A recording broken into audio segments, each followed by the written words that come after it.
Assalamualaikum warahmatullahi wabarakatuh. Bismillahirrahmanirrahim. Alhamdulillahi rabbil alamin. Wa bihi nasta'in ala umurid dunya waddin. Wassalatu wassalamu ala asyrafil anbiya'i wal mursalin Sayyidina wa habibina wa syafi'ina wa qurrati a'yunina wa maulana Muhammadin wa ala alihi wa ashabihi wa dzurriyyatihi ajma'in, amma ba'd. Asyhadu an la ilaha illallah wa asyhadu anna Muhammadar Rasulullah wa ufawwidu amri ilallah. Innallaha basirum bil ibad. Hasbiyallahu la ilaha illa huwa alaihi tawakkaltu wa huwa rabbul arsyil azim. Qala Allah ta'ala fi kitabihil karim hikayatan an nabiyillahi Musa alaihi salam. Rabbi syrah li sadri wa yassir li amri wahlul 'uqdatam min lisani yafqahu qawli. Para asatidzah, para ibu-ibu sekalian, hafizani wa hafizakunallah, wabil khusus segenap pengurus majelis ta'lim, ibu-ibu Masjid Baitul Jihad Kemang Pratama II dan sekitarnya, yang semoga pengurusnya dan jamaahnya selalu dalam naungan rahmat, barokah, perlindungan serta bimbingan Allah Subhanahu wa ta'ala. Amin, Allahumma amin, insyaallah. Dan tentu saya doakan semoga kemuliaan ibu-ibu sekalian selalu dijaga dan ditingkatkan terus oleh Allah Subhanahu wa ta'ala sebagai seorang muslimah, sebagai seorang istri, sebagai seorang ibu, dunia hingga syurga. Amin, Allahumma amin, insyaallah. Allahumma inna nas'aluka ilman nafi'ah wa rizqan thayyiba wa amalan mutaqabbala wa fatahallahu lana futuhal arifin. Allahumma inna na'udzubika min ilmin la yanfa' wa amalin la yurfa' wa qalbin la yakhsha wa du'a ila yusma. Allahumma ati anfusana taqwaha wa zakkiha anta khairu man zakkaha anta waliyuha wa maulaha. Amin, Allahumma amin, insyaallah. Masih melanjutkan kajian kita kitab At-Tadhkirah karya Al-Imam Al-Qurtubi rahimahullah rahmatan wasi'ah wa rahimallahu ulama al-muslimin. Qala al-muallif rahimahullahu ta'ala wa nafa'ana bihi wa bi'ulumihi fid dharain, amin. Bismillahirrahmanirrahim. Sekarang halaman 695, betul nggih? Ucapan kaum mukminin di atas sirat. Ucapan kaum mukminin di atas sirat.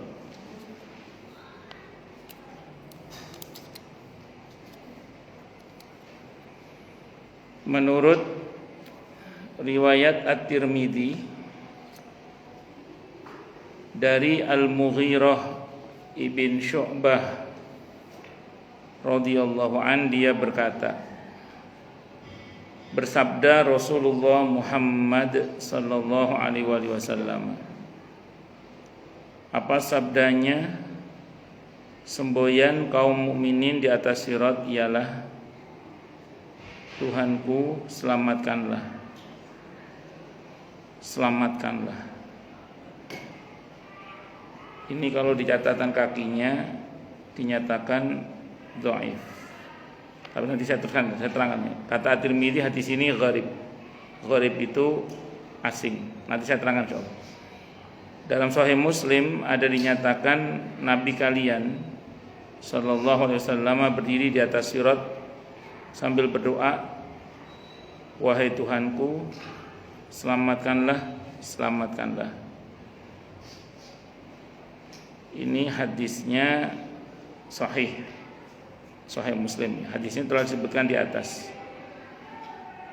Yang di atas itu dhaif karena itu ucapan orang beriman. Ya Allah selamatkanlah, ya Allah selamatkanlah. Tapi sahih sebagai ucapan Nabi yang mendoakan umatnya, ya Allah, Allahumma sallim sallim, ya Allah selamatkanlah, selamatkanlah. Jadi yang sahih memang yang itu. Jadi di ujung sirat, kalau lengkapnya hadisnya itu gini, sependek yang saya baca nih. Ini yang versi Muslim. Ada nanti yang versi Ahmad, Abu Daud, Ibnu Majah yang kata Imam Al-Qurtubi hadisnya sahih dari semua jalur periwayatannya. Dan nanti para nabi dan rasul itu, para rasul terutama ya, para nabi dan rasul, bukan hanya nabi tapi nabi dan rasul itu di ujung sirat itu menyaksikan siapapun yang melintas. Jadi di ujung sirat semua nabi dan rasul menyaksikan siapa yang melintas. Nah kalau yang melintas itu diakui sebagai umatnya, semoga kita termasuk ya, amin insyaallah. Maka nabi itu akan mendoakan, Allahumma sallim sallim, ya Allah selamatkan selamatkan. Nah, itu sahih memang kalau yang itu. Yang tadi mengenai ucapan orang beriman, ya Allah selamatkan, ya Allah selamatkan itu dinyatakan lemah. Tapi tidak ada masalah, yang penting kan doa nabinya itu kan. Itu seperti itu. Makanya kalau kita diakui sebagai umat beliau, ya kita akan didoakan. Ya semoga kita termasuknya diakui sebagai umat Nabi Muhammad sallallahu alaihi wasallam. Sehingga nanti dari kejauhan ya Nabi itu melihat, oh itu umatku lewat, Allahumma sallim sallim. Ini rombongan jamaah Baitul Jihad, Allahumma sallim sallim. Amin Allahumma insyaallah. Kalau yang mendoakan selamat Nabi, kira-kira selamat apa selamat? Pasti selamat, insyaallah gitu. Oh yang doakan selamat Nabi Muhammad sallallahu alaihi wasallam. Apalagi namanya Pak Selamat atau Bu Selamat. Mesti selamat tes.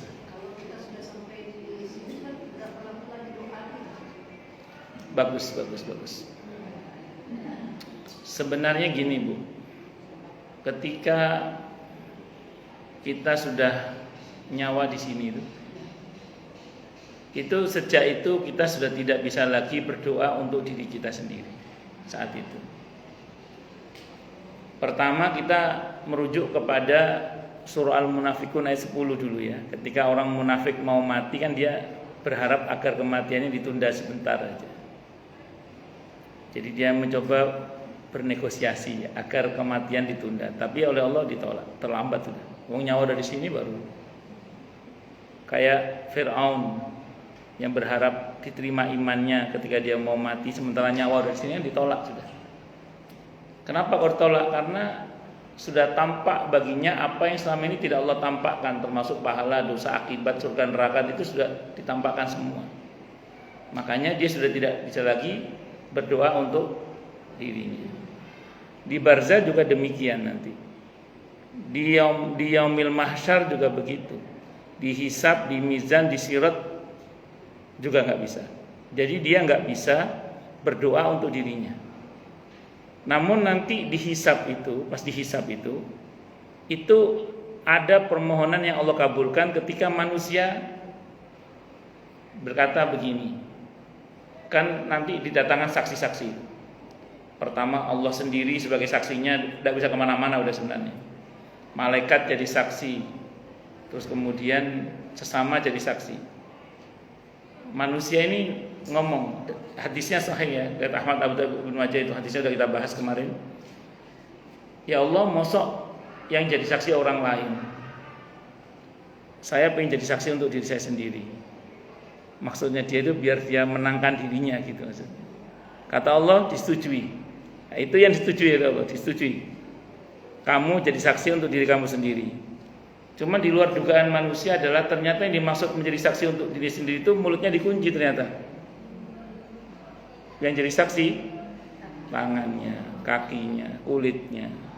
Al-yauma nakhtimu ala afwahihim wa tukallimuna aydihim wa tashhadu arjuluhum bima kanu yaksibun. Di situ dia kecele. Maksudnya dia memohon jadi saksi supaya dia membela dirinya sendiri, malah ternyata yang ngomong tangannya, kakinya jujur apa adanya, kulitnya juga ngomong apa adanya. Itu seperti itu. Jadi singkat kata singkat cerita, kalau monggo. Assalamualaikum.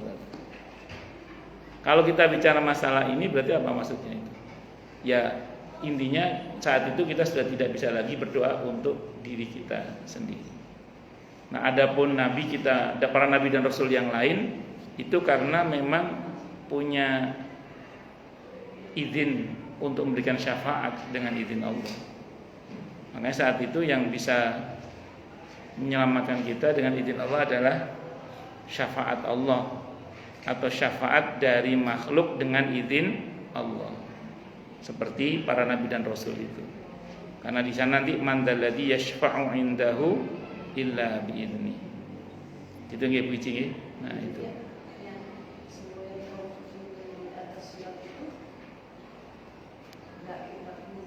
Ya. Yang pertama tadi gharib atau bahkan didhaifkan dalam catatan kaki, tapi yang bawah yang sahih. Yang pertama itu ucapan orang beriman, makanya di gharib bahkan didhaifkan kan. Yang kedua yang sahih adalah doa Nabi untuk umatnya, itu yang sahih. Itu yang sahih. Bisa dimengerti ya? Nah, itu seperti itu. Baik. Bun. Hadis dhaif itu tetap bisa dipakai ya, selama bukan masalah halal haram, selama tidak bertentangan dengan hadis yang sahih dan dalam masalah fadilah amal. Karena memang kadang hadis itu dhaif menurut siapa tapi tidak menurut siapa gitu. Makanya Imam Al-Qurtubi tetap mencantumkan gitu. Ini Bu Eka nanya, di alam barzah itu kita masih bisa sholat ngaji ikut kajian enggak ya Ustaz? Ketika Nabi Mi'raj, ketika Nabi Isra dan Mi'raj, hadisnya Sahih Muslim diantaranya. Nabi melintasi makamnya Nabi Musa alaihissalam. Nah, sudah kita bahas kemarin di bab sebelumnya. Beliau melihat Nabi Musa sedang sholat di dalam kuburnya atau di atas kuburnya. Itu jangan dibayangkan Nabi Musa itu sholat keluar di kuburan untuk sholat. Maksudnya di alam barzahnya beliau sedang sholat. Sholatnya Nabi Musa itu bukan sebagai sebuah kewajiban, tapi sebagai sebuah kesenangan. Karena di dunia senangnya sholat, maka sampai di barzah pun beliau masih senang sholat. Itu hadisnya Sahih Muslim diantaranya. Dalam riwayat yang lain tentang hadis Mi'raj, banyak di hadis Mi'raj itu, Nabi pas melintasi Nabi Daud, itu Nabi Daud sedang bikin halaqah ilmu. Nah, tapi ini saya nggak tahu riwayatnya sahih apa tidak kalau yang ini. Kalau yang Nabi Musa itu sahih. Kalau yang ini saya kurang tahu. Tapi ada dalam hadis Mi'raj itu. Itu Nabi sedang melihat Nabi Daud sedang bikin halaqah ilmu. Karena Nabi Daud orangnya senang bikin halaqah ilmu. Nabi Daud itu. Allahu Akbar. Al-Imam Ahmad Ibn Taimiyah rahimahullah itu pernah cerita, saya itu biasa lewat kuburan, kata beliau, dengar orang ngaji itu biasa, kata beliau. Karena kebiasaannya di dunia ngaji, di barzah pun masih ngaji. Itu cerita Al-Imam Ahmad Ibn Taimiyah rahimahullah. Tapi saya lewat kuburan gak dengar apa-apa Ustaz, ya karena kuping kita banyak maksiatnya. Nabi Musa itu diantara kebiasaannya kalau mau sholat, itu beliau keliling kampung. Kata para ulama itu, keliling kampung, ayo siapa yang mau nitip doa, nanti saya sampaikan kepada Allah. Ayo siapa yang mau nitip doa. Itu ya, kenapa coba? Kata Nabi Musa gini, tapi ini Nabi yang keliling, bukan Musa Bekasi, bukan. Ini Nabi Musa yang alaihi salam, Nabi dan Rasul. Kenapa kata Nabi Musa? Biar nanti saya lebih lama ngobrolnya dengan Allah. Jadi semakin banyak yang nitip doa, Nabi Musa itu senang. Kenapa? Karena biar nanti saya lebih lama ngobrolnya dengan Allah. Kata para ulama, Nabi Musa itu di Al-Quran pas ditanya oleh Allah, apa yang di tanganmu wahai Musa? Sebenarnya jawabannya cukup tongkat. Qala hiya asai. Itu cukup sebenarnya. Tapi Nabi Musa sengaja menambah, atau aku biha wa usubiha ala ghanami wal ma'arib ukhra itu, kata para ulama, itu Nabi Musa sengaja memanjangkan jawaban supaya lebih lama bersama dengan Allah. supaya lebih lama ngobrolnya dengan Allah. Pada saat wa'alqi asok, lemparkan tongkatmu wahai Musa, itu yang kemudian jadi ular itu. Terusnya Nabi Musa lari seolah-olah takut itu. Kata para ulama, itu Nabi Musa sebenarnya ingin mengulur waktu saja. Sebenarnya Nabi Musa nggak takut. Nabi dan Rasul mau yang Musa wedi sama ular. Nabi sekelas para wali aja nggak takut sama makhluk kecuali hanya kepada Allah kan. Nabi Musa, Nabi dan Rasul nggak mungkin takut sama ular. Itu sengaja aja supaya lebih lama aja adegannya dengan Allah itu. Itu kata para ulama itu gitu. Sebagaimana seorang kekasih yang senang mengulur waktu bersama dengan kekasihnya agar supaya lebih lama dengan kekasihnya. Itu kata para ulama itu. Itu Nabi Musa alaihi salam.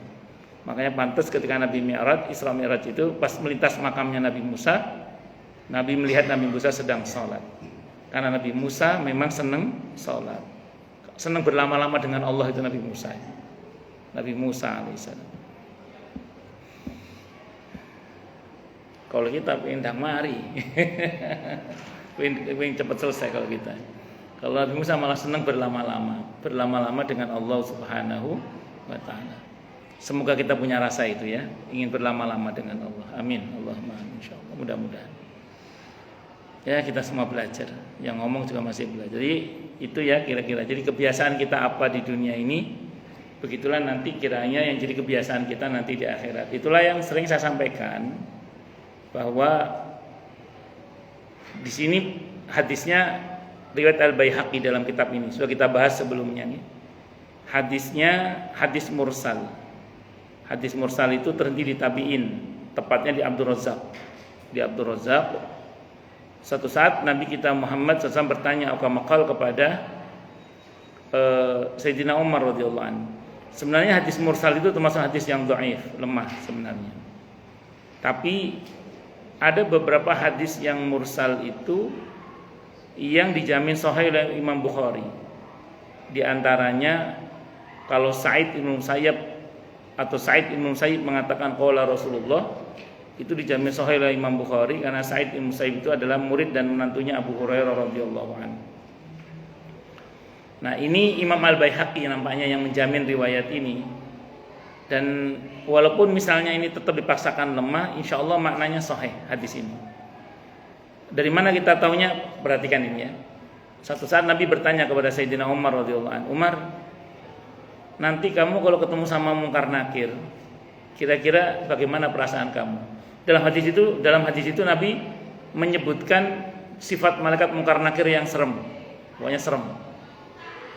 Sayyidina Umar pasti tanya begitu, beliau balik bertanya, "Ya Rasulullah, apakah hati saya saat di barzah itu sama dengan hati saya sekarang di dunia ini?" Saya ulang ya, apakah hati saya saat di barzah itu sama dengan hati saya sekarang ini? Kata Nabi, sama. Aukamakal, sama. Terus kemudian, itu anak kecil siapa itu? Sakit Bu Yayu nggih, kesana pun. Nggih. Nah. Iya. Awas pelan-pelan. Ya, pelan-pelan ya. Ya wis biar. Siapa tahu calon menteri. Dilewati Bu Yayu. Lanjut. Jadi singkat cerita,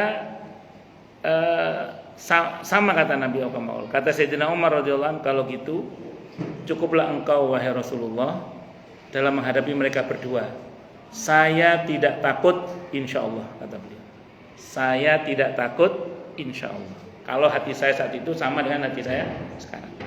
Nah, kenapa saya bilang hadis ini walaupun misalnya mau kita paksakan dhaif misalnya ya, maknanya sahih. Kok bisa? Ini alasannya. Sebagian para ulama menjelaskan apa yang menjadi kebiasaan kita di dunia ini itu akan terus terbawa sampai ke akhirat. Di antaranya berdasarkan hadis sahih Muslim tadi Nabi Musa itu di antaranya itu. Termasuk riwayat tentang Nabi Daud yang sedang bikin halaqah ilmu di alam barzahnya sana. Oh, berarti kebiasaan kita di dunia itu bisa terbawa sampai ke akhirat.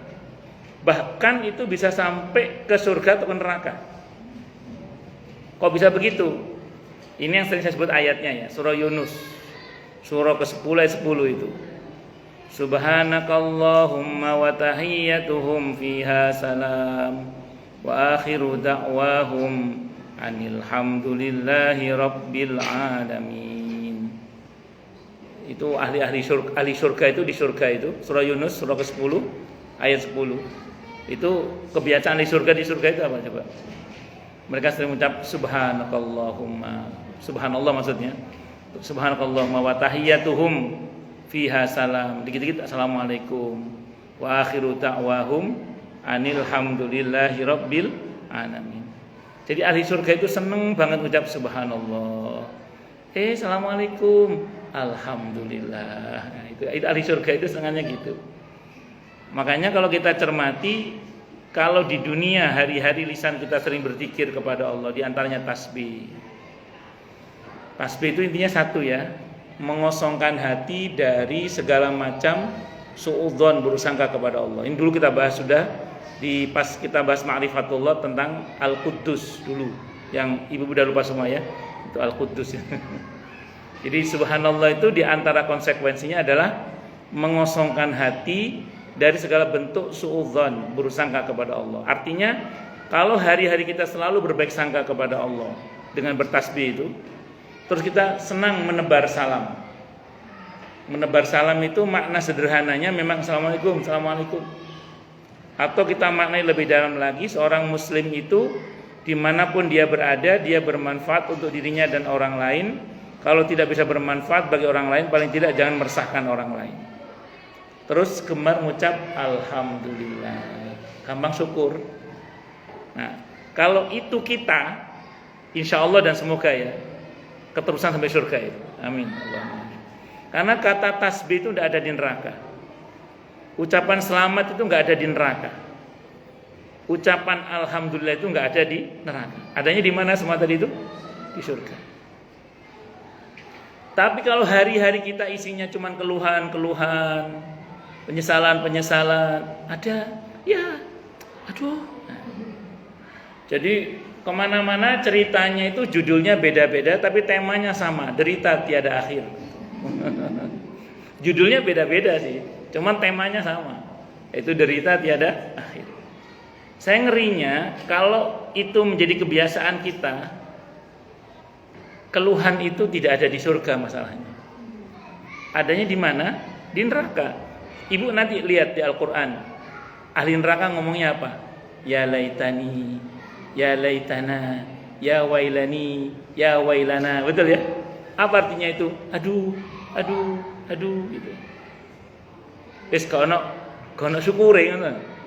Nah, makanya monggo nanti dicek nanti. Ya, semoga kita tidak termasuk yang itu. Amin. Allahumma amin. Insyaallah. Maka saya ulang sekali lagi, monggo kita semua, tidak hanya panjenengan tapi juga saya, kita semua belajar ya. Belajar untuk banyak bersyukur, banyak bertasbih, berbaik sangka selalu pada Allah. Inti tasbih tadi ingat ya, inti tasbih itu mengosongkan hati dari segala bentuk suudzon, berusangka kepada Allah. Terus menebar salam. Intinya bermanfaat. Kalau nggak bisa bermanfaat, paling nggak jangan meresahkan orang lain. Itu seorang muslim. Oke, ya, jadi itu diantaranya. Orang yang tidak dihentikan di atas sirat sekejap mata pun. Orang yang tidak dihentikan di atas sirat sekejap mata pun. Sebelum saya masuk bab baru, ada yang mau tanya dulu mungkin? Kalau ada, kalau nggak ada, monggo.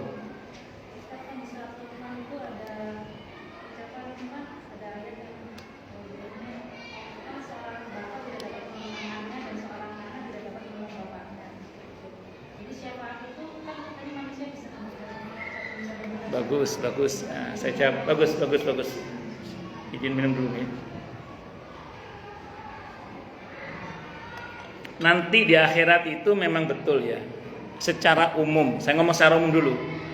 Yaumala yanfa'u malu wala banun. Hari di mana harta dan kekayaan atau harta dan keluarga dan anak itu tidak bisa memberikan manfaat atau tidak bermanfaat. Yaumala yanfa'u malu wala banun. Bahkan hari di mana kemudian bapak atau teman dekat atau siapapun tidak bisa memberikan pertolongan. Wes. Saya ulang, itu keadaan secara umum menggambarkan bahwa nanti di mahsyar itu nafsi-nafsi, masing-masing. Nah, sekarang saya mau terangkan dulu. Di dalam Islam itu ada rumus gini, Bu. Likulli qaidatin mustasnayat. Setiap ketentuan pasti ada pengecualiannya. Ayat yang Ibu baca tadi itu aghlabiyahnya, umumnya nanti keadaannya seperti itu. Tapi ternyata ada dalil-dalil yang menginformasikan dalam Quran maupun hadis yang menunjukkan bahwa nanti sesama kita itu bisa saling memberikan syafaat dengan izin Allah. Contoh, ada dalam kumpulan Sahih hadis qudsi misalnya ya. Ketika nanti anak-anak yang meninggal belum baligh itu tidak mau masuk ke dalam surga. Dan Allah bertanya kepada para malaikat, dan tentu Allah bertanya bukan tidak tahu karena Allah Maha tahu. Ini hanya bahasa administratif saja. Kenapa mereka nggak mau masuk surga? Kata para malaikat, mereka menanti orang tuanya. Ya sudah, kata Allah, suruh mereka masuk surga bersama orang tuanya. Terus di mahsyar nanti ada anak-anak yang membawa gelas minuman, yang itu diperuntukkan oleh orang tua mereka. Jadi di antara keutamaannya itu di antara. Belum lagi ada hadis yang sahih tentang seorang anak yang masuk surga, terus dia bertanya, mana orang tua saya? Untungnya di hadis itu orang tuanya bukan di neraka, tapi di surga, tapi kelas ekonomi, kelas bawah. Maka anak itu mau turun, kata malaikat, jangan, biar beliau yang naik. Akhirnya orang tuanya yang naik. Bagaimana hadis tentang kalau anak itu menghafal Quran, maka nanti orang tuanya akan diberi mahkota misalnya. Nah, berarti ada anak-anak yang bermanfaat untuk orang tuanya juga ada. Dan sebaliknya, orang tua yang bermanfaat untuk anaknya pun itu juga ada. Kenapa? Karena nanti yang masuk surga itu akan memanggil orang-orang dekatnya yang pernah bersikap dalam kebaikan itu untuk masuk surga. Hadisnya riwayat Ahmad, Ibnu Majah, hadisnya Sahih hadis qudsi itu. Ketika ahli surga masuk ke surga, dia bertanya dalam hadis itu, ya Allah, mana dulu orang yang sholat bareng sama saya, yang dulu pernah puasa bareng sama saya. Kata para ulama, itu maksudnya itlaqul juz'i radatul kul, menyebut sebagian kebaikan itu semua kebaikan. Kalau kita teruskan, yang dulu pernah ngaji bareng sama saya, yang dulu pernah bakti sosial bareng sama saya. Ternyata yang ditanya itu sebagian masuk neraka. Apa perintah Allah dalam hadis qudsi itu? Jemput dia untuk masuk surga bareng bersama dengan kamu. Nah, pertanyaannya gini, kalau orang lain saja ditanyakan, bagaimana kalau itu anaknya sendiri? Bagaimana kalau itu orang tuanya? Asalkan satu frekuensi ya. Karena nanti Nabi Nuh dengan Kan'an tentu tidak bisa. Sebagaimana Nabi Nuh dengan istrinya juga tidak bisa yang mengkhianati dakwah beliau. Karena frekuensinya beda. Nah, makanya saya ulang, ini terkecuali. Sehingga kemudian di surah Az-Zukhruf itu ada ayat, Bu. Nah, ini saya nanti Ibu perhatikan. Ada ayat yang mengatakan al-akhillau yauma idin ba'duhum li ba'din adu illal muttaqin. Sebentar nggih.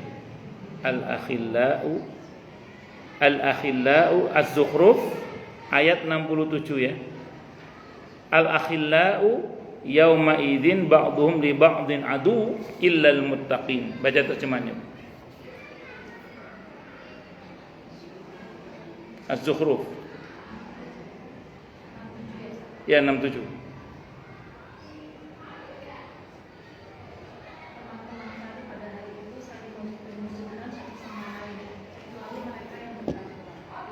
Al-akhilla itu bentuk jamak dari kata khalil.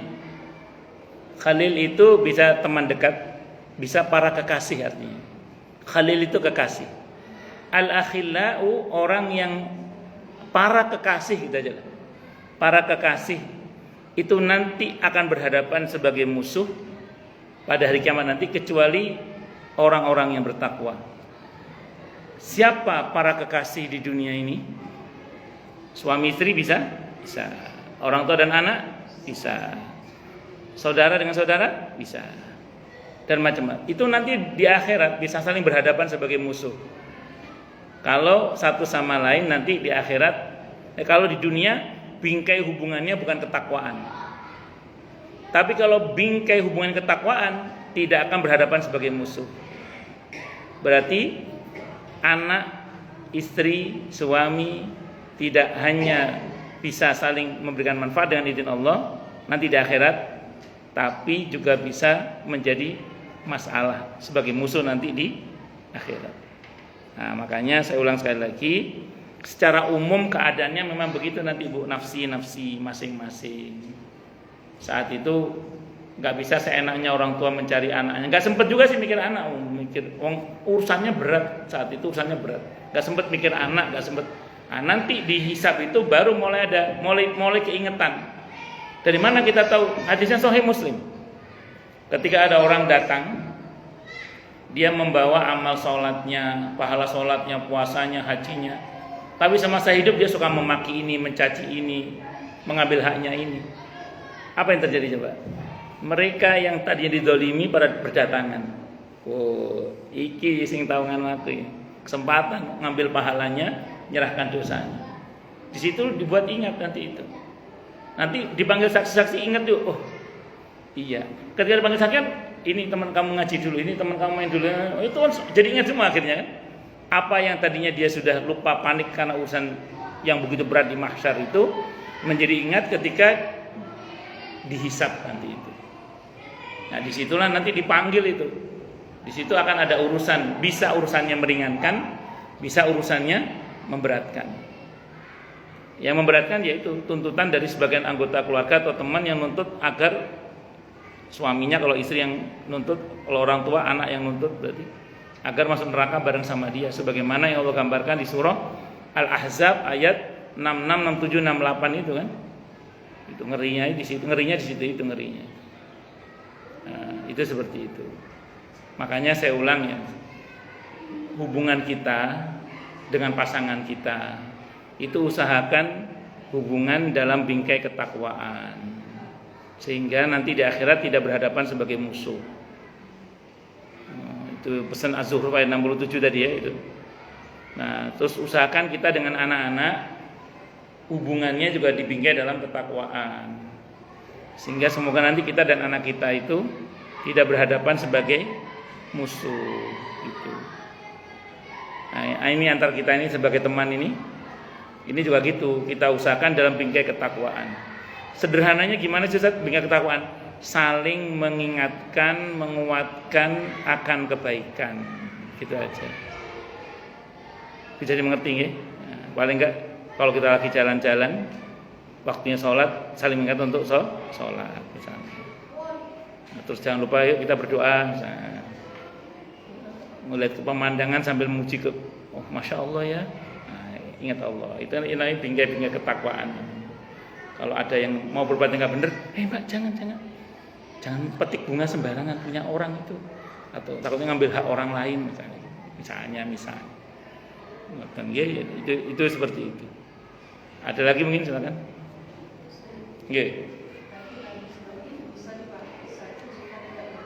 Dengan hati sahih, betul. Selama bukan masalah halal haram. Selama bukan masalah hal haram dan ketika masalah fadilah amal. Ya, seperti gini misalnya. Di dalam fadilah amal itu ada beberapa hadis yang misalnya tidak sahih, tapi oleh ulama tetap dipakai. Contoh, keutamaan baca surah Al-Kahfi di malam Jumat. Hadisnya lemah itu, dhaif hadisnya. Tapi oleh para ulama tetap dipakai.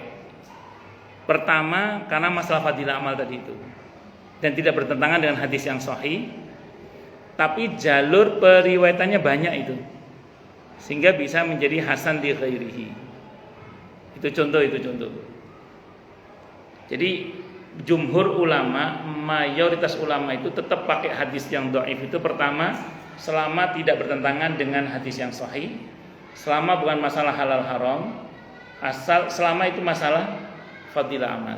Itu ulama, jumhur ulama, mayoritas ulama itu masih mau pakai hadis dhaif. Ibu tahu kenapa alasan diantaranya? Karena hadis dhaif itu kadang dhaif menurut siapa, tapi tidak menurut siapa. Hadis dhaif itu kadang walaupun dhaif, tapi ternyata karena jalur periwayatan yang banyak bisa menjadi hasan li ghairihi. Saya sering contohkan ya. Makanya karena ada kemungkinan itu, makanya ulama masih tetap pakai. Ini contoh ya, saya contohkan Bu, saya contohkan. Tapi saya ulang, asal tidak bertentangan dengan hadis yang sahih. Saya contohkan misalnya, ibu pernah dengar nggak hadis tentang barang siapa yang baca Yasin di malam hari maka pagi hari dia diampuni oleh Allah? Itu kalau versi Ibnu Rajab Al-Hambali hadisnya lemah. Tapi kata Ibnu Katsir hadisnya hasan.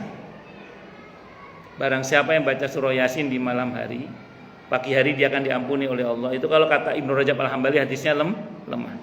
Tapi kata Ibnu Katsir hadisnya apa? Hasan hadisnya. Itulah kenapa ulama masih mau pakai hadis dhaif, karena ada kemungkinan masih ada yang menghasankan atau ada bisa jadi dimensahihkan. Contoh yang lain misalnya. Tentang keutamaan surah Al-Mulk yang bebas fitnah kubur yang ada dalam tafsir Ibnu Katsir itu. Kata Imam At-Tirmidzi hadisnya hasan. Kata Ibnu Katsir hadisnya lemah. Lemah kata Ibnu Katsir, tapi hasan kata Imam At-Tirmidzi. Itu contoh saja. Satu lagi. Hadis Anas bin Malik radhiyallahu anhu, beliau berkata, "Aqqa Rasulullah sallallahu alaihi wasallam nafsahu." Nabi kita Muhammad SAW pernah mengakikai dirinya sendiri. Saya baca di websitenya seorang ustadz, hadisnya lemah kata ustadz itu. Terus saya pernah tahu fatwanya Syekh bin Baz yang mengatakan hadis itu memang lemah, tapi jalur periwayatannya banyak sehingga bisa menjadi hasan li ghairi. Bisa dimengerti ya? Nah. Kenapa? Bisa jadi, tapi kan nanti selalu akan ada yang membela kan itu. Makanya ulama masih tetap mau pakai itu, ya. Nah, itu diantaranya ya. Kadang hadis itu bahkan ada hadis yang dinyatakan palsu, tapi tidak palsu menurut ulama yang lain. Saya sering contohkan ini. Pernah baca hadis itu enggak? Barang siapa baca ayat kursi setelah sholat, maka tidak ada yang bisa memisahkan dia antara dia dengan surga kecuali kematian itu. Artinya dia pasti husnul khotimah. Pernah dengar ya? Kalau habis sholat baca ayat kursi enggak? Oke. Itu hadisnya kalau di fikih sunnah saya sabik sahih itu hadisnya itu. Tapi kata Ibnul Jauzi Ibnul Jauzi mengatakan dalam kitab Al-Mawdu' hadisnya palsu loh malah itu. Palsu menurut Ibnul Jauzi, tapi justru disahihkan oleh beberapa para ulama yang ada dalam fikih sunnah saya sabik itu. Hadisnya. Ibu pernah dengar ini juga enggak? Nahnu qaumun la naqulu hatta najua wa idza akalna lam nashba. Kami adalah kaum yang tidak makan kecuali lapar, kalaupun makan enggak sampai kenyang. Itu ada ustadz terkenal, saya enggak sebut merek ustadznya, beliau mengatakan ini dalam daftar hadis palsu pun tidak ada ini. Bahkan dalam daftar hadis palsu pun itu tidak ada. Ibu tahu enggak? Ada enggak itu riwayat itu? Ada. Saya pernah ngajar buku hadis lemah dan palsu yang populer di Indonesia. Ternyata riwayat itu ada dalam kitab sirah atau ada dalam bukunya Imam Suyuti. Jadi cerita lengkapnya gini, ini cerita lengkapnya. Nabi kita Muhammad SAW pernah mendapat hadiah dari Raja Mesir. Pertama dapat hadiah Maria Al-Qibtiyah radhiyallahu anha itu. Yang kedua beliau dapat hadiah dokter. Jadi Raja Mesir itu mengirim dokter untuk menjaga kesehatannya Nabi kita Muhammad SAW. Selama tugas, dokter itu tidak punya pekerjaan, nganggur. Tengok sakit. Nabi itu kasihan sama dokter itu. Kok nggak ada? Nabi itu sehat orangnya, nggak pernah sakit. Terus kemudian kecuali pas kena racun, sebelumnya kan sehat baik-baik saja. Terus timbangannya nganggur, cak mau liais lah. Daripada nganggur mending pulang saja. Akhirnya dipulangkan ke Mesir. Raja Mesir nanya, ini di sirah ini, kenapa pulang? Sama Nabi Muhammad suruh pulang raja. Saya nggak ada kerjaannya. Nabi orangnya sehat banget ya, masya Allah. Kalau bahasa kita itu ya. Riwayatnya nggak gitu-gitu amat, tapi kira-kira gitulah dialognya. Apa rahasia sehatnya mereka itu? Nah ini kata-kata dokter itu. Mereka itu kaum yang tidak makan kecuali lapar, dan kalaupun makan gak sampai kenyang. Itu rahasia sehatnya Rasulullah Muhammad SAW. Itu kalau ditarik sebagai hadis, bisa masuk nggak kira-kira itu? Bisa. Iya, kan bisa. Perkataan dokter itu bisa jadi hadis. Hadis apa? Hadis fi'liyah. Jadi menceritakan kebiasaan Nabi. Bukan sabda Nabi, tapi menceritakan kebiasaan Nabi. Itu kalau dalam ilmu hadis namanya sunnah fi'liyah.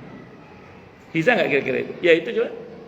Ya, bisa dimengerti ya. Makanya kenapa hadis yang dhaif itu oleh para ulama masih tetap dipakai. Nah, kadang hadis yang dhaif itu maknanya sahih. Kadang itu hadisnya mungkin lemah tapi maknanya sahih. Saya sering contohkan kalau ini hadisnya. Hadisnya At-Tirmidzi di antaranya. Nabi bersabda, "Man ayyara akhahu musliman bi dzambin taba anhu lam yamut hatta yaf'ala." Barang siapa yang menghina saudaranya sesama muslim dengan satu perbuatan dosa yang dia telah bertobat darinya, maka yang menghina itu tidak akan mati-mati sebelum melakukan hal yang sama. Itu hadisnya dari At-Tirmidzi. Kata Imam At-Tirmidzi, hadisnya gharib. Kata Imam Ahmad, maknanya sahih. Kenapa sahih? Karena bersesuaian dengan hadis sahih riwayat Abi Dawud. Ketika ada seseorang melaknat saudaranya, maka laknat itu terbang ke langit. Sampai di langit ditolak, dibanting ke bumi. Bumi gak mau terima, maka dia berputar-putar. Kata Allah, serahkan kepada yang dilaknat, ternyata gak pantas. Kata Allah, kembalikan laknat itu kepada yang melaknat itu sendiri. Sehingga tidak jarang kadang omongannya dia kembali ke dia sendiri. Itu harimau mulutmu, harimau istilahnya. Nah, itu namanya hadisnya dhaif, hadisnya gharib tapi maknanya sahih. Ini di online Bu Eka nanya ini. Intinya selama masih di dunia ini banyak berdoa ya Ustadz, dijadikan orang yang bertakwa supaya nanti di mahsyar tidak menjadi musuh ya. Betul. Makanya doanya Rabbana hablana min azwajina wa dzurriyyatina qurrata a'yun waj'alna lil muttaqina imama. Itu betul, tidak salah. Kita doa terus. Dan hidup ini masih koma, belum titik. Semua berproses terus. Ngoten nggih? Wallahu a'lam bishawab. Ada lagi sebelum saya lanjutkan? Kalau enggak ada saya lanjutkan dulu nggih. Nggih. Orang yang tidak dihentikan di atas sirat sekejap mata pun. Abu Nasr Al-Wa'ili menyebutkan dalam kitab Al-Inabah dengan sanadnya lengkap sampai kepada Abi Hurairah radhiyallahu an, bahwa dia berkata, Rasulullah Muhammad sallallahu alaihi wasallam pernah bersabda kepadaku, ajarkan sunnahku kepada manusia meskipun mereka tidak menyukainya. Dan jika kamu ingin tidak dihentikan di atas sirat sekejap mata pun, maksudnya lancar berarti, sampai kamu masuk surga, maka janganlah kamu mengada-ada sesuatu dalam agama Allah dengan pendapatmu. Ini lemah disebutkan Ibnu Jauzi dalam Al-Ilal Al-Muhammadiyah. Apa? Al-Mutanahiyah. Makasih dinyalakan lampunya, Bu. Nah, terus kemudian kata Al-Wa'ili hadis ini gharib isnadnya, tapi matannya hasan. Nah, ini yang saya bilang tadi, Bu. Walaupun hadisnya gharib, tapi matannya apa? Hasan. Di catatan kaki dhaif. Yang benar yang mana, Ustadz? Ini sering jamaah nanya juga ke saya, bingung. Ustadz, di bukunya katanya sahih atau hasan, tapi catatan kakinya dhaif atau sebaliknya lah ya. Maka saya jawab, ini rumus Bu ya, biar kita enggak bingung ya. Al-ijtihadu la yunqaddu bil ijtihad. Ijtihad seorang ulama itu tidak bisa dibatalkan dengan ijtihad ulama yang lain. Jadi apa yang dikatakan hasan oleh Imam Al-Qurtubi dalam kitabnya itu tidak menjadi batal hanya karena di catatan kaki didhaifkan. Berarti yang betul saya lebih condong memilih kepada bahwa isi hadis adalah hasan. Nah, saya mau terangkan dulu, Bu. Yang dimaksud janganlah kamu mengada-adakan sesuatu dalam agama Allah dengan pendapatmu, itu maksudnya apa? Memahami agama dengan hawa nafsu. Memahami agama dengan hawa nafsu. Itu yang dimaksud. Saya kira fenomena guru gembul itu cukup lah itu. Iya, fenomena guru gembul itu sudah cukup itu. Yang kemarin alhamdulillah ada seorang Ustadz Nurdin yang berkenan meluruskan itu debat ilmiahnya ya, itu sudah cukup lah itu. Jadi jangan sampai kita ini memahami agama itu menurut hawa nafsu, kepentingan hawa nafsu dan syahwat kita. Makanya harus tulus memahami agama ini sesuai dengan maunya pemiliknya. Saya ngobrol sama anak laki-laki saya itu kan dia mulai lebih kritis gitu ya. Saya cuma ngomong gini aja. Mas, agama ini milik siapa? Milik Allah. Kalau agama ini milik Allah, berarti harus dipahami menurut maunya kita apa menurut maunya Allah? Ya menurut maunya Allah, ya sudah. Yang paling paham Allah itu siapa? Nabi Muhammad SAW. Yang paling paham Nabi Muhammad siapa? Para sahabatnya. Itulah namanya sanad. Kata Ibnu Mubarak, sanad dalam agama itu penting. Karena kalau kita tidak bersanad, itu laqala man syaa ma syaa. Wong iso ngomong sakarepe dhewe. Nah, makanya usahakan dalam masalah agama ini ya kita harus merujuk kepada sumber yang terpercaya. Karena agama ini memang harus dipahami menurut maunya pemiliknya. Siapa pemiliknya agama ini? Allah. Maka jangan dipahami sakarepe dhewe, ngoten. Itu seperti itu. Nggih, monggo. Jangan kerjakan ibadah itu kalau enggak diperintahkan gitu. Terus nanti saya bahas. Enggak terus. Nggih, nanti saya jawab. Nah, untuk ini loh, kalau orang tua meninggal karena keselamatan itu Alhamdulillah. Kalau dalam lingkungan itu memang nyelamatin selalu selamatan. Kita pengennya nggak ada sebenarnya jalan seperti itu gimana ya Pak? Seolah-olah orang jadi nggak selamatan gitu, tapi itu bagaimana? Ya, baik. Kenapa hadis ini tadi tidak saya tarik ke dalam pengertian apa yang Nabi tidak perintahkan atau apa yang Nabi tidak lakukan, tidak saya masukkan dalam pembahasan hadis ini. Karena di hadis ini kan perihal memahami agama dengan nafsu dan syahwat itu, dengan ro'yu nafsu syahwatnya itu. Kalau perihal yang Ibu tanyakan, ini ada rumus sederhana. Nanti saya jawab menukik ke pertanyaan Ibu. Ini rumus dasar dulu. Ini biar kita nggak keliru dalam memahami agama. Dan ini saya ambil dari pembahasan dalam tafsir Ibnu Katsir ya. Di surah Al-Baqarah, saya lupa ayat berapa itu, tapi saya pernah baca. Yang bisa dipatikan dari Sahih Muslim. Kurang lebih begini. Ini rumus dasarnya kurang lebih gini. Apa yang Nabi perintahkan, laksanakan. Apa yang Nabi larang, tinggalkan. Apa yang Nabi tinggalkan belum tentu dilarang. Itu catat baik-baik. Saya ulang ya. Apa yang Nabi perintahkan, laksanakan. Itu hukumnya kalau nggak wajib, sunnah, atau mubah hukumnya itu. Yang kedua, apa yang Nabi larang, tinggalkan. Itu kalau nggak haram, makruh biasanya itu. Yang kedua ya. Yang ketiga, apa yang Nabi tinggalkan belum tentu dilarang. Yang sering jadi masalah yang ketiga itu. Banyak orang yang mengatakan yang Nabi tidak lakukan bid'ah, itu dilarang. Itu kesimpulan yang keliru. Yang betul adalah apa yang Nabi tinggalkan belum tentu dilarang. Saya beri contoh. Saya mau tanya sama ibu-ibu. Nabi hajinya haji apa? Haji Qiron. Nabi hajinya haji Qiron. Dari umroh sampai tahallul sani, sampai tahallul awal itu enggak lepaskan ihram. Beliau. Itu namanya haji Qiron Nabi itu.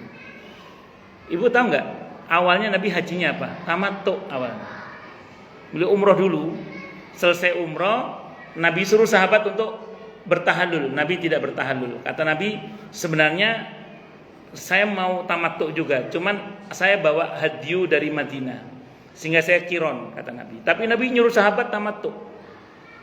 Nabi meninggalkan tamattu, memilih kiron. Apakah tamattu dilarang? Malah diperintah oleh Nabi kan? Iya. Kita orang Indonesia kebanyakan tamattu. Oke, satu dulu nggih. Apa yang Nabi tinggalkan belum tentu dilarang. Malah ini nyata-nyata disyariatkan. Contoh. Yang kedua, Nabi ngajari saum Daud nggak? Ya, iya ngajari. Nabi yang diajari itu diantaranya Abdullah bin Amr bin Al-As radhiyallahu anhuma. Itu yang diajari sehari puasa, sehari tidak sehari puasa. Pertanyaan, Nabi puasa Daud nggak? Enggak. Tapi Nabi ngajari ya. Boleh nggak kita puasa Daud? Boleh banget. Pak, bisa dipahami ya? Nabi meninggalkan puasa Daud, tapi nyata-nyata disyariatkan puasa Daud itu. Makanya jangan gegabah mengatakan bahwa hanya karena Nabi meninggalkan terus dilarang. Bahkan hati-hati dengan perkataan begini.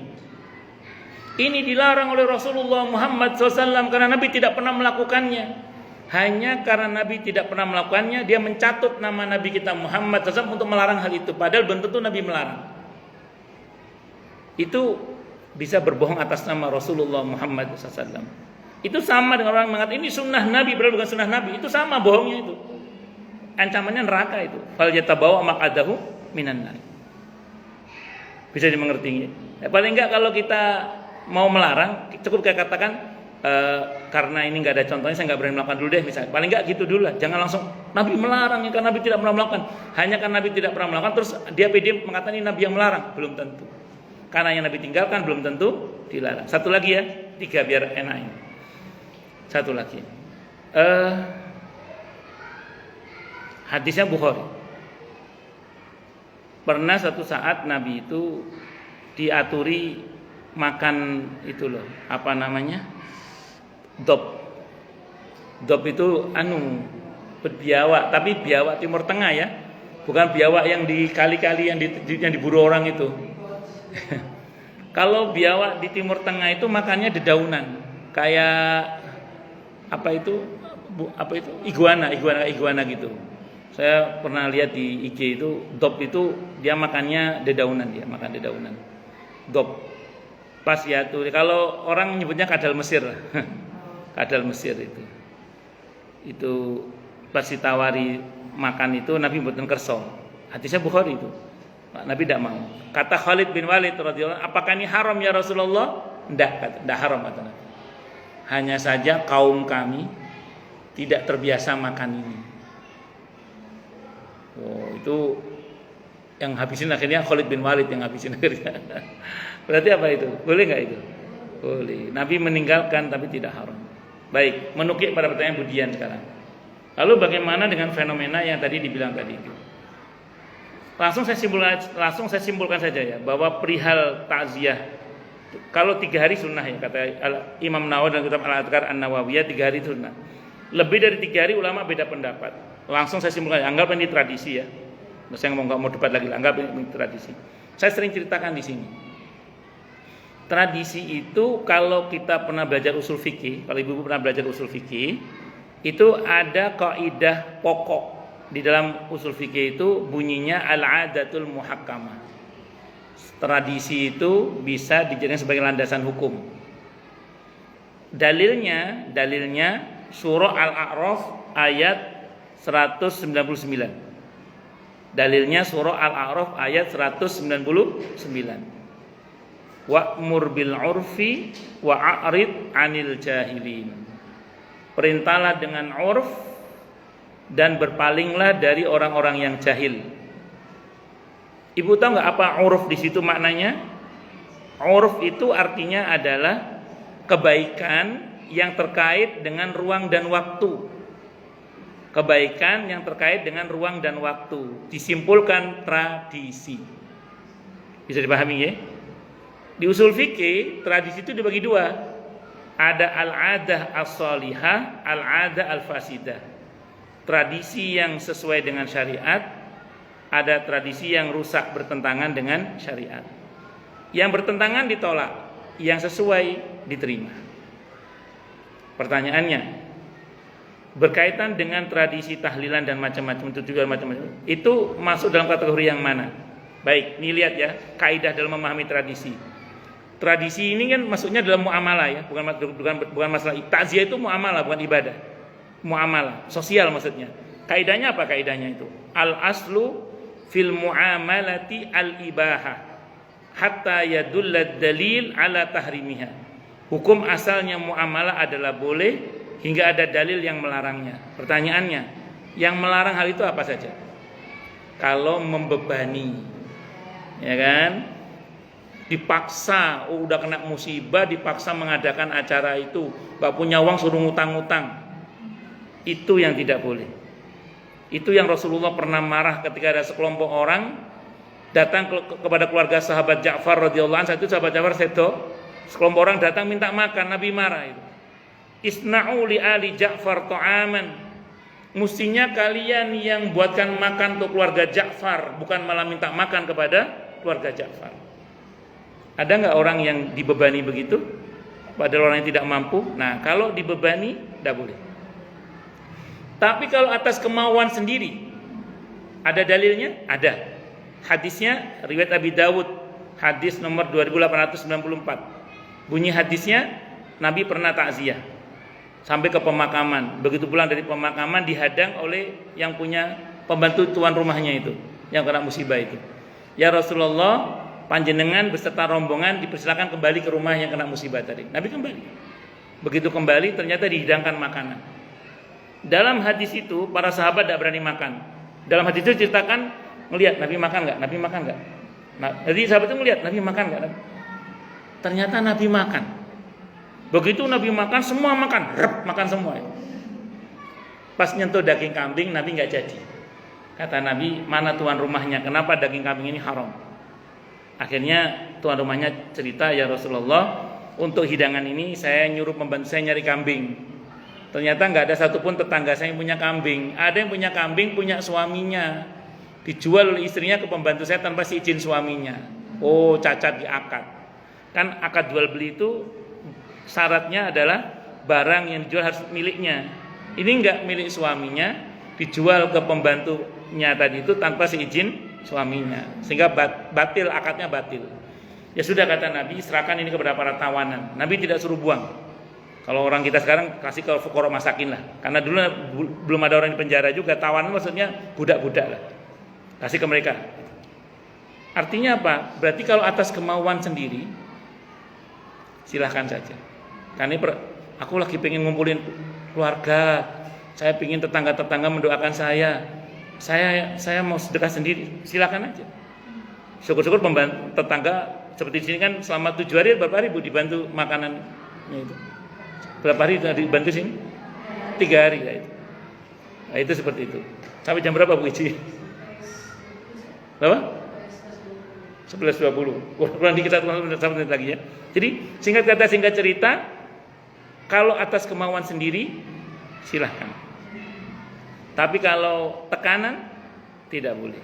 Nah, maka tadi Bu, kalau tradisi sekitar menuntut hal itu, pada keluarga itu tidak mampu, kok dipaksa, yang memaksa dosa semua itu. Apalagi terus ada omongan jelek, tidak boleh. Maka berlapang dadalah, bagi yang mau silakan, tidak mau ya sudah, masing-masing punya argumentasinya sendiri-sendiri. Saya kira ngoten nggih, wallahu a'lam bishawab, karena sudah jam 11.20. Ini jam 11.20 pas nggih. Cukup Bu ya. Kita tutup dengan hamdalah. Alhamdulillahirabbil alamin.